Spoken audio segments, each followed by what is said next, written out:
Tapi itu tidak apa-apa, oke itu masalah pribadi lah. Tapi penjagaan rumah sakit loh, kenapa dia bisa lari? Wah, kita perlu kasih like nih Pak Rektor, siapa? Pak Edward Rudolf ya. Wah, luar biasa.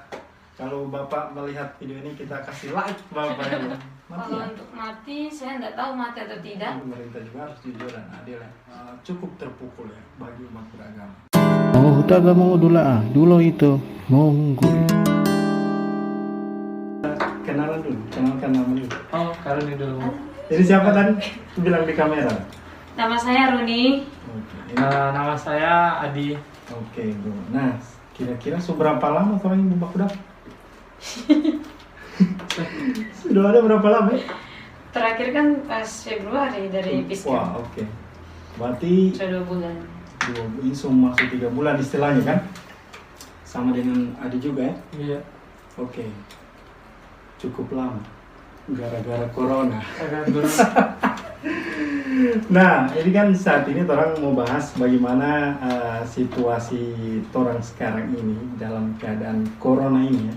Nah, mungkin data kalian tahu nggak sekarang? Mau tahu tidak data sekarang berapa di Indonesia? Kerja itu 7.500 lebih. 7.500 lebih. Kalau kita lihat di dalam itu DP apa peta DP apa dia nama?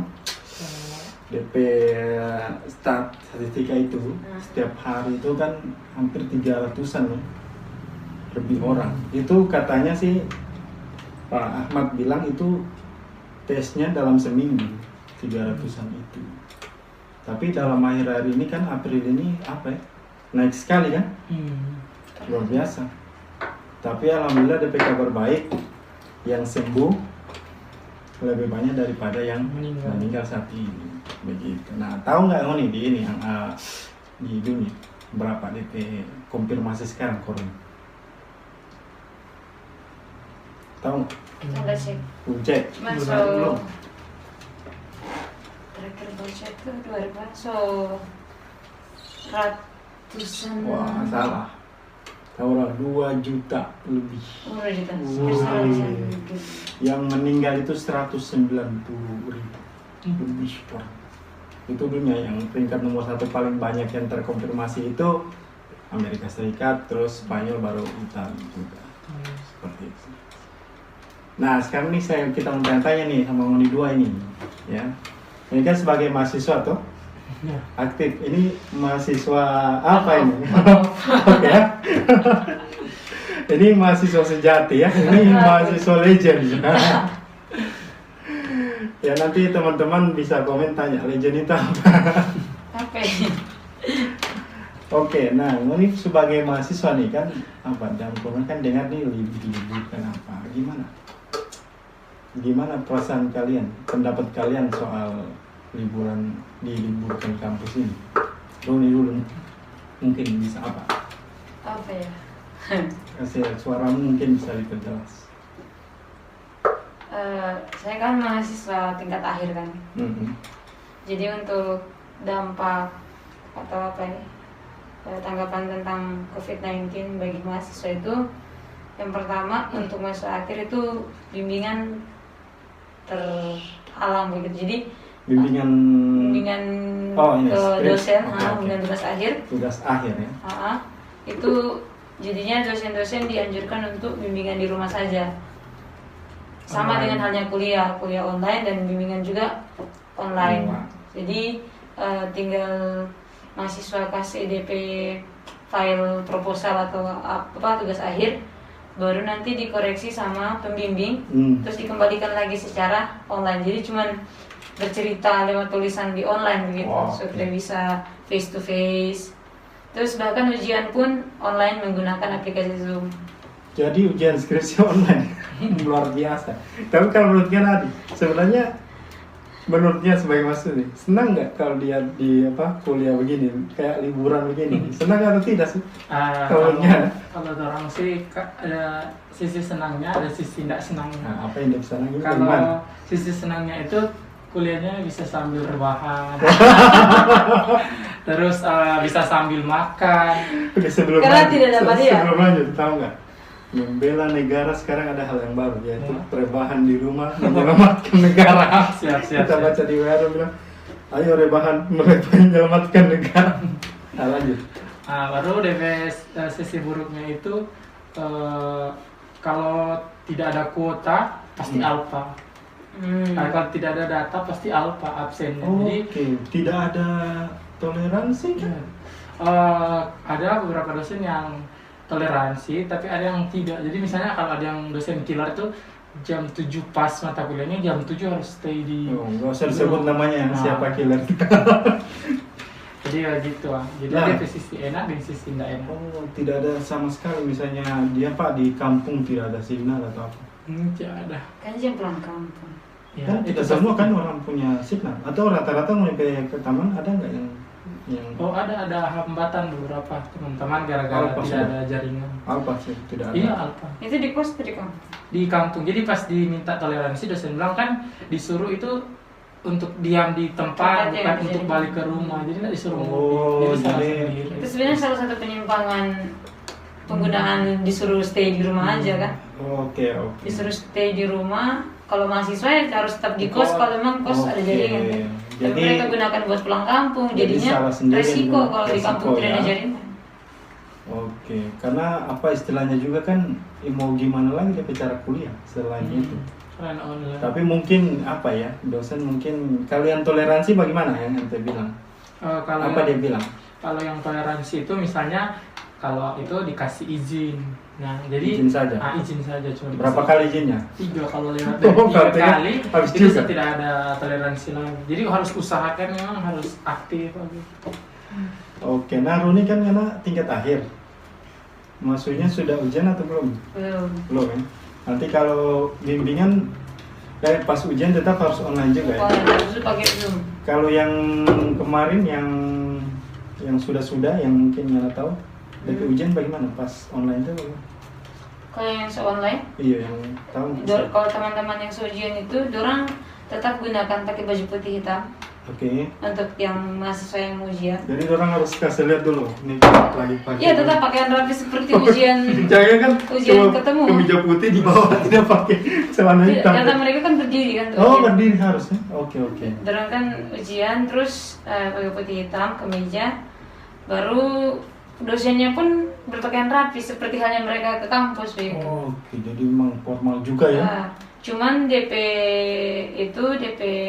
hard copy file materi itu memang kasih nyata yang hard copy, bukan filenya doang. Iya, maksudnya antar ke rumah dosen. Antar ke rumah dosen. Itu diantar. Kayak ujian biasa kan juga begitu kan? Biasa. Ada apa namanya itu? Surat undangan baru kasih ke dosen. Kalau misalnya dosen dia di luar daerah gimana? Itu pengecualian kecuali yang tidak ada DP dosen memang tidak ada. Bahkan kalau orang tidak bisa bakasi ujian, kemungkinan cuma 3 dosen nanti menyusul ke 1 dosen itu. Jadi toleransinya begitu juga ada ya. Oke. Tapi alhamdulillah bisa kuliah ya sambil rebahan. Itu kan luar biasa sekali kan. Tapi bagaimana kan sebagai mahasiswa dari luar daerah juga ini kan? Dari mana kan ini? Dari Sulawesi Utara. Ini dari Sulawesi Tengah kan? Gimana tuh? Ini kan tadi dengan kampus, sekarang dengan kampung. Kampus dengan kampung. Bagaimana perasaan lo itu? Apa ya? Sebenarnya mama sudah telepon suruh pulang toh. Apalagi khawatir dengan kondisi atau COVID, COVID begitu. So ditanya, libur mana? Kalau libur pulang kamari dulu ya. Apalagi mama pikirkan di sana takut kena COVID, belum lagi tidak khawatir dengan kebutuhan juga kan, maksudnya tidak tinggal di rumah. Tidak ada kebutuhan. Terus soal kebutuhan nih, kayaknya cocok tuh soal kebutuhan. Lah, ya kan? Ini kan berkirim dari sana apa? Uang atau barang? Uang. Jauh kali kalau barang ya. Uang jauh. Biasanya uang. Nah, tapi kalau di daerah kampung, apa sekarang situasi di sana? Merah atau hijau? Itu sih yang masih rancu. Jadi belum jelas ya. Sebenarnya kalau Luwuk udah ada PDP kan, dari PDP. Terus sekarang ada satu yang di Banggai mati tapi masih diselidiki matinya karena apa? Karena COVID atau bukan? Loh, PDP? Masih pantau, belum pasti. Oh, orang dalam pemantauan. Tapi semua mati itu jadi masih dicari itu kenapa? Terus memang ada beberapa sih, masih ada di Sulteng salah satu Luwuk itu ada beberapa yang dalam pemantauan. Tapi kemarin ada aplikasi kan, aplikasi untuk apa? Bisa lindungi itu ya. Yang untuk tahu COVID. Tapi sekarang ini error. Error kan mati-mati. Terus nggak tahu kenapa. Kakak ipar ada download itu terus udah nggak bisa lagi macet kan? Iya macet. Hapus terus download lagi. Ternyata aplikasi yang sama atau beda yang bisa deteksi juga. Oh ada. Ada. Terus dataran Toili, dataran yang daerah itu bisa kebaca yang mana-mana zona merah. Oke. Jadi ada beberapa desa di satu kecamatan itu zona merah. Zona merah artinya mungkin karir udah masuk di situ atau gimana, intinya udah merah, tapi belum tahu dia positif atau tidak. Itu cuman menurut isu-isu. Seharusnya kalau merah itu kan positif. Kan? Menurut isu-isu di kampungnya Runi itu ada satu yang masih dicari. Dia dari luar daerah terus masuk ke situ, tapi udah banyak informasi udah. Dicari ini maksudnya? Dia dari luar daerah dan tidak melapor. Itu kurang jelas. Cuma dibilang kemungkinan besar dia COVID. Bahaya ya. Makanya zona merah kampung itu karena dia yang masuk. Makanya harus bagaimana dicari. kalau kalian berdua nih kasih pendapat tuh bagi orang-orang yang dari kampung tidak melapor, tidak menjelaskan kedatangan dia ke. Itu sama dengan yang kasus tidak jujur kan? Kalau seperti itu tidak berani mengaku. Bahaya nggak menurut? Bahaya. Sangat bahaya kan? Tahu nggak yang di Gorontalo ada ini berita, saya sudah juga konfirmasi dengan orang-orang di daerah sekitar Ali Sabu yang melarikan diri itu, tahu nggak? Iya, satu orang kan? Dia masih PDP, tapi nggak mau diisolasi kan? Iya. Tapi bagaimana menurut ente, Adi? Maksudnya kok dia bisa keluar dari tempat isolasi? Ini penjagaan rumah sakit di mana? Ini kan? Kalau kita tanya waktu kemarin, ini baru kemarin teman orang jaga baca alur di rumah sakit. Bro, ada orang yang melarikan ini. Iyo, itu dong jalur antar. Seenteng itu, baru kenapa kalau antar? Bilang, dia mau bayar. Aduh, orang kadang-kadang gimana ya? Satu, dia tidak peduli lagi dengan COVID, pedulinya uang gitu. Tapi itu tidak apa-apa, oke, itu masalah pribadi lah. Tapi penjagaan rumah sakit loh, kenapa dia bisa lari? Unik ya. Ada apa itu? Mungkin apa ya? Perawatnya sudah lelah. Mungkin saja. Itu dia udah di ruangan isolasi atau masih di ruangan yang belum diisolasi seperti yang positif? Itu yang belum tahu. Tapi kan yang namanya PDP pasti di karantina kan, ya kan? Tidak mungkin dibiarkan di luar. Ya kita juga nggak tahu ya. Tapi kenapa dia bisa lolos begitu, bisa lari? Istilahnya kan pasien ini kan didata semua di rumah sakit itu, tapi kok bisa keluar? Nah itu kan nggak tahu ya. Mungkin kita butuh konfirmasi juga di sana. Siapa tahu ada teman-teman yang bisa konfirmasi kasus itu ya, silakan ya. Kalau ada ya. Kita juga belum jelas itu. Nah, kembali lagi dengan tadi Roni cerita di kampung ya. Apa ujung-ujungnya apa nih? Rindu atau tidak nih? Sebenarnya kalau Ngana disuruh pilih mau pulang atau tidak? Sebenarnya berat mau pulang karena tekanan juga berat. Kan papa pesan jangan pulang kalau belum selesai. Oke. Salah satu itu ya. Yang kedua berhubung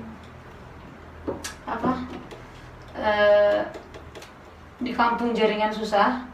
Kalaupun saya bimbingan di rumah itu akan mempersulit diri saya sendiri karena jaringan kurang oke di sana. Jadi lebih baik di stay di kota Gorontalo, ikuti aturan yang ada masih lebih aman. Aman ya, luar biasa. Terus yang ketiga tidak pulang tapi syukur alhamdulillah kebutuhan tak terpenuhi. Terpenuhi luar biasa ya. Apalagi dari kampus kemarin bagi-bagi sembako. Saya kata kloter kedua. Oh, didata. Seluruh mahasiswa UNY. Yang kos-kosan, yang masih di Oh, kota yang dan di kos-kosan. diprioritaskan yang kos-kosan. Yang Itu kos-kosan yang dari luar daerah, Ya. gitu ya. Yang Itu masih dari ada. rektor ke pengurus BEM. Wah, kita perlu kasih like nih Pak Rektor, siapa? Pak Edward Pak Rulok Edward ya. Rulok. Wah, luar biasa. Kalau Bapak melihat video ini, kita kasih like Bapak yang luar biasa. Rektor luar biasa. Kalau Adi bagaimana Adi? Tanggapan ini Bang, di kampung. Iya, di kampung dengan tidak bisa pulang ini sebenarnya. Oh. Apa yang Anda rasa sebenarnya? Atau memang ini memang tidak mau pulang sebenarnya, tapi alhamdulillah. Tidak ya. Jadi sedih sih Bang, karena kan ini lagi tepatnya bulan puasa toh. Biasanya kan bulan puasa itu sahurnya sama orang tua sama-sama. Oke. Tapi sekarang sendiri, mukanya juga sendiri. Terus kalau untuk pulang, Kok bisa ini sahur apa tadi? ayam bakar. Anak sendiri ya. Tuan kos itu kasih orang itu, dia bilang jangan pulang. Untuk nanti hari pertama. Dia yang Oh. orang kayak itu. Jadi Maksudnya malah sampai hari raya apa? makan, Buka buka puasa bersama dia. ya sahur bersama tuan kos. Terus Terus siapa namanya mungkin bisa Jadi di di jaminan. Pak Anton. Pak Antonnya di kos apa? Kos Wisma Antik di Boneng-Bolang. Oke, mungkin bisa apa? Bisa Sehari. bukan sehat ya, maksudnya Ucapan promosikan bisa Oh, kos-kosan iya. di situ nanti ya. Oh iya. Jangan lupa kos-kosan di koskon dia. Mantap. Ya kan Adi? Terus kalau untuk pulang kampung, Mama bilang tidak usah pulang kampung, dia bilang gitu. Soalnya Oh, rawan di iya. sana Sulawesi Utara memang terus Sulawesi itu Utaranya di mana? di Kabupaten Minahasa Utara, desanya Desa Termal. Jadi kalau untuk di kabupatennya itu sudah ada yang positif 3 orang di kabupatennya saya itu. Terus jarak kampung yang positif itu ke kampung saya ada sekitar 4 kampung cuma. 4 kampung dari positif ya. Oh. Jadi itu rawan sekali saya. Ya memang orang. Jadi tidak disuruh pulang, stay ada di kos itu. Oh jadi kalau dengan orang tuamu oke-oke saja ya. Wah luar biasa, berarti pengertian lah. Tapi mau tidak mau kan istilahnya kita semua harus berpengertian gitu kan dengan masalah ini kan. Sebenarnya tahu kan kalian kasus di Gorontalo khususnya kan kasusnya dari mana? Itu kan ya dari luar gitu kan. Iya. Ya kita nggak menyebut dari siapa gitu kan. Karena itu polemik juga itu saya dengar tuh. Maksudnya adalah kalau kita pulang kampung bahaya sekali. Jangan sampai kita membawa virus ke sana. Nah kan makanya pemerintah menganjurkan untuk tidak mudik keluar kota kemana kan itu. Cuma cukup syukur alhamdulillah ya kita kemarin dari Manado ya keluar ya pas masuk di sini sekitar berapa minggu gitu langsung ya ini ya. Kalau tidak kita terjebak di sana. Satu hal yang ditakuti waktu pulang itu sebenarnya si bapak gendut itu. Ya ya. Karena dia dari luar negeri kan. Betul. Cipa itu Pak. Jangan Pak- coba. Siapa lupa namanya. Baru tidur bareng sama Pak Gendut. Ya, dan dia waktu pulang ke tempatnya di karantina dia Itu kan. dua minggu. Terus nggak lama balik lagi. Enggak, dia sudah di Udah nggak tempatnya jadi, dia. kan? Dia pulang waktu itu mau pulang lewat sini, cuman udah ditutup kan jalur. ke sini. Akhirnya dia pulang lewat Jakarta dan ke tempatnya. Tapi karena dia lewati jalur merah semua itu, akhirnya dia di karantina. Alhamdulillah sih baik-baik. Jadi kita di sini aman. Ditinggalkan dengan damai. Tapi menyangkut soal itu kan, kalau saya dengar mungkin pernah dengar di Pak Ahmad ya yang juru bicara itu kan? Jubir Indonesia atau Jubir Gorontalo? Indonesia. Jubir Indonesia Pak Ahmad apa ya? Saya lupa. Pak Ahmad ya? Ada yang tahu? Nggak lupa. Tapi hampir seperti itu namanya. Nah, ya, seperti itu. Nah, waktu dia bicara di YouTube-nya apa ya, Deddy Kombuser gitu kan, apa namanya, mereka juga membahas tentang corona ini ya. Dia bilang bahwa yang paling rentan tidak sakit itu adalah anak muda. Gitu. Maksudnya dia karena anak muda itu kebanyakan sistem imunnya kuat kan. Nah, kan dia bisa ada virus tapi dia tidak sakit. Tidak sakit tapi dia berpotensi menyebarkan virus. Nah, mungkin kalian juga sudah pernah lihat yang di video yang dari Menteri Israel atau apa itu ya, pernah lihat ya. Nanti mungkin dikasih lihat video nanti sebentar sedikit aja. Dia bilang jangan orang muda dan orang tua itu jangan ketemu, gitu. Karena yang paling rentan itu adalah orang tua. Jadi cucu dengan oma jangan kasih baku peluk, tidak boleh. Social distancing dulu atau sekalipun di rumah nggak bisa, karena kalau orang tua kena itu resikonya sangat tinggi sekali. Karena di Italia itu paling banyak yang meninggal ya lanjut usia gitu. Dan di seluruh dunia memang lanjut usia paling banyak ya. Tergantung riwayat juga penyakit juga ya, ada yang muda banyak juga yang meninggal, tergantung dia penyakit juga apakah penyakitnya. Nah ini saya mau tanya sama Mon nih, ngomong gue nih, sebenarnya ini kan kita bicara yang beda-beda aja di luar kan. Sebenarnya kamu ngomong ini, cuci tangan itu bisa sekali nggak untuk mencegah? Cuci tangan mencegah dari virus ini. Mencuci tangan ya. Mencuci tangan. Cuma cuci tangan. Ya kira-kira kalau dalam persenan, kan kita dianjurkan nih untuk cuci tangan untuk melawan corona nih, supaya kita tidak terjangkit, mencegah tertular. Efektif nggak?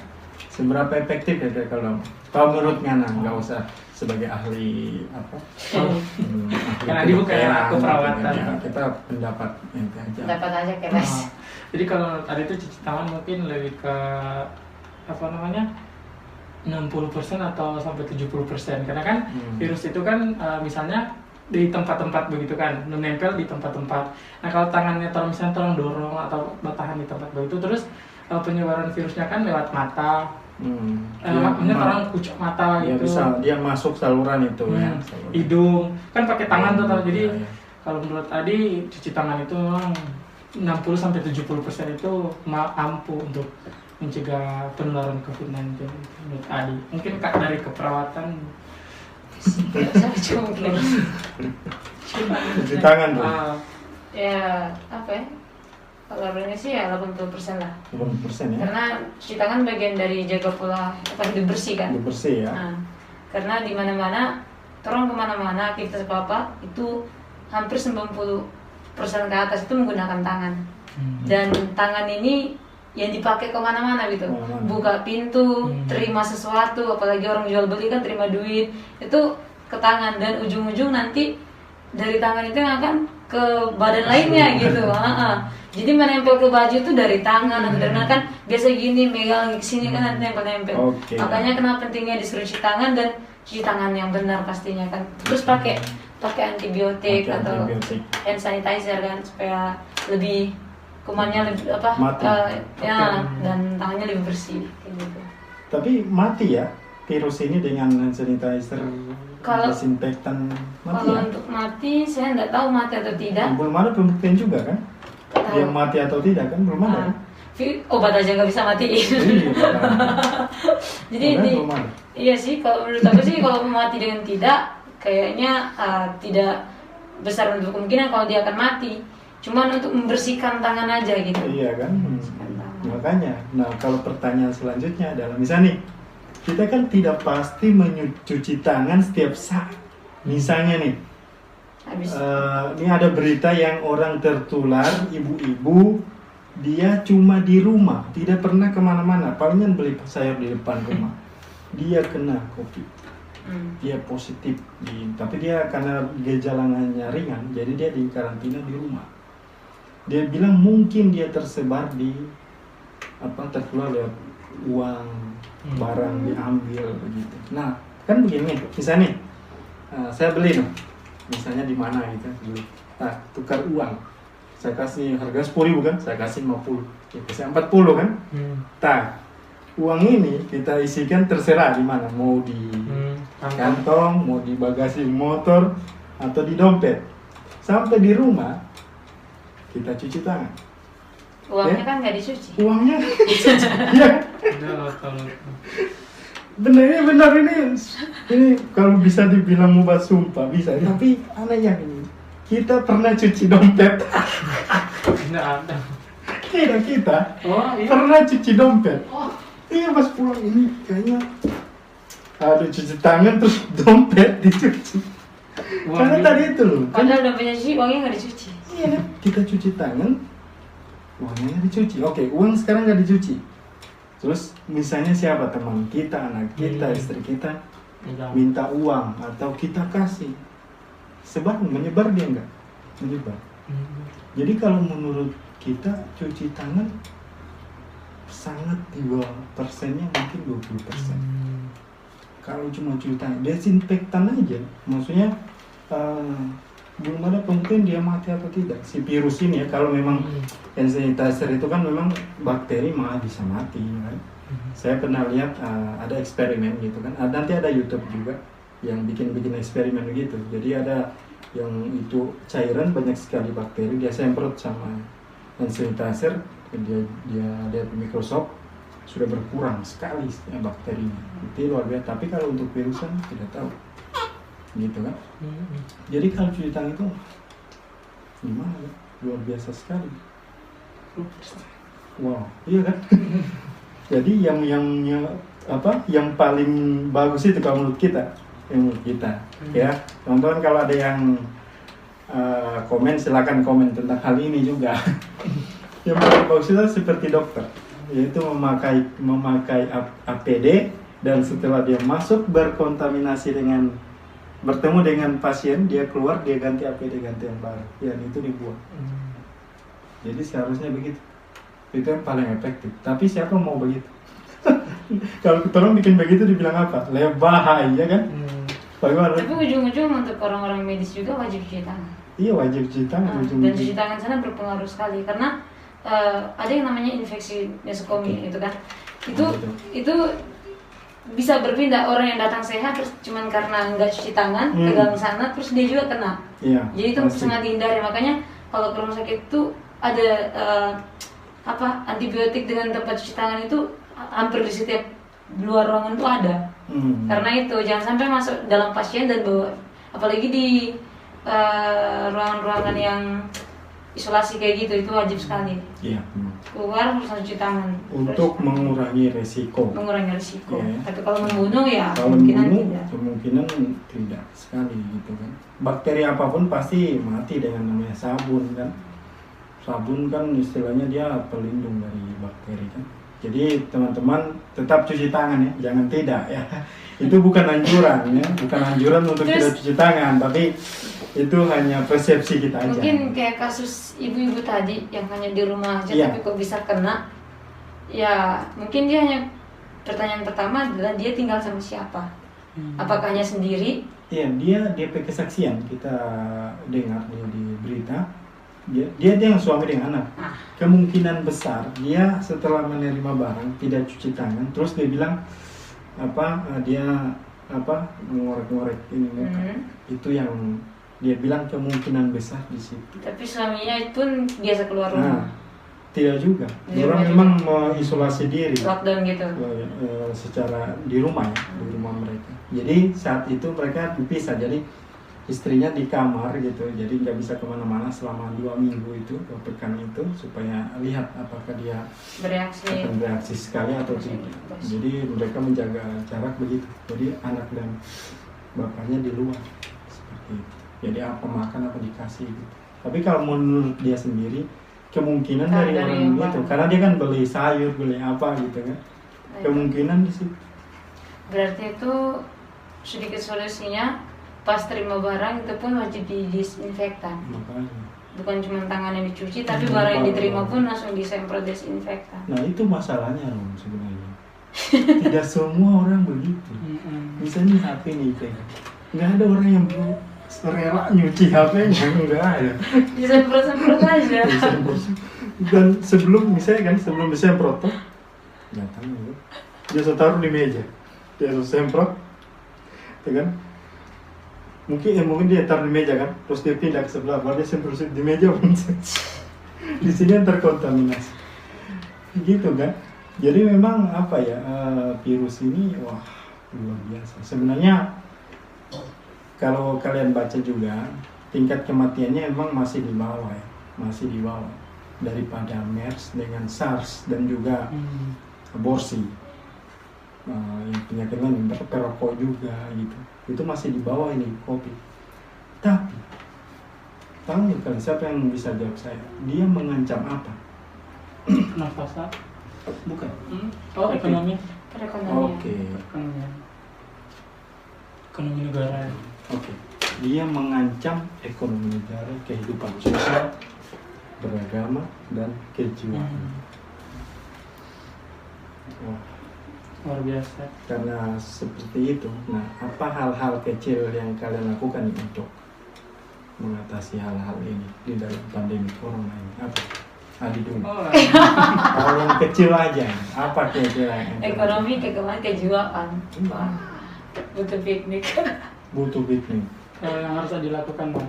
Ya, yang bukan yang harus, yang ente lakukan selama ini lah. Ya, hal yang kecil aja. Untuk menghadapi ini. Ya mungkin taat sama pemerintah.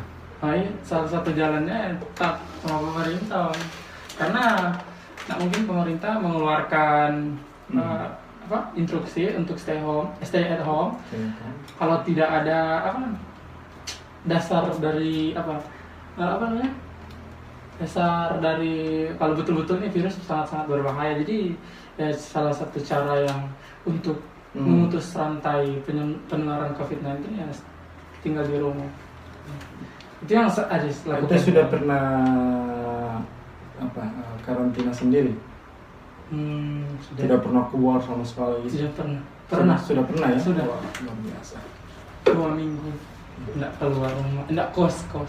Jadi memang pas isu itu langsung terang itu satu kos itu langsung beli dari Alfamart sama-sama barang-barang baru keluar. Bukankah itu panik buying bro?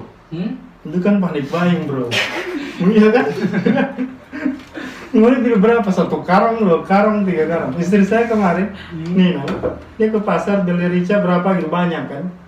Terus dia bilang, ini semua bakarantina ibu. Dia bilang begitu. Ini semua puasa, persiapan puasa ini bukan karantina apa. Mahal Pak. Persiapan puasa gitu. Kalau Roni gimana Roni? Apa hal kecil yang mungkin yang terkecil atau apa yang sudah dilakukan?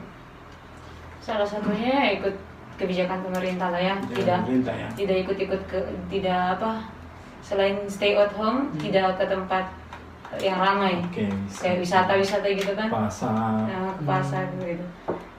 Terus yang kedua, ya dimanapun tetap jaga jarak.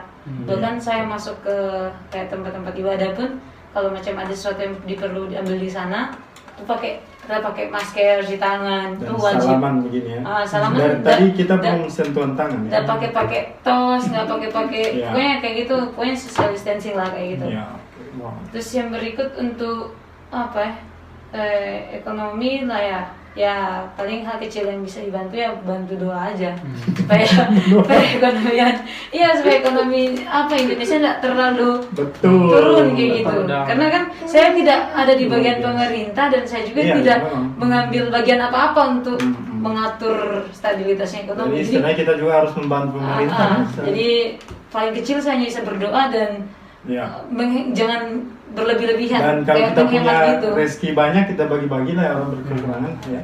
Gitu. Pak Presiden kita bilang kalau di lockdown itu khusus Jakarta, pemerintah akan mengeluarkan biaya 550 miliar per hari.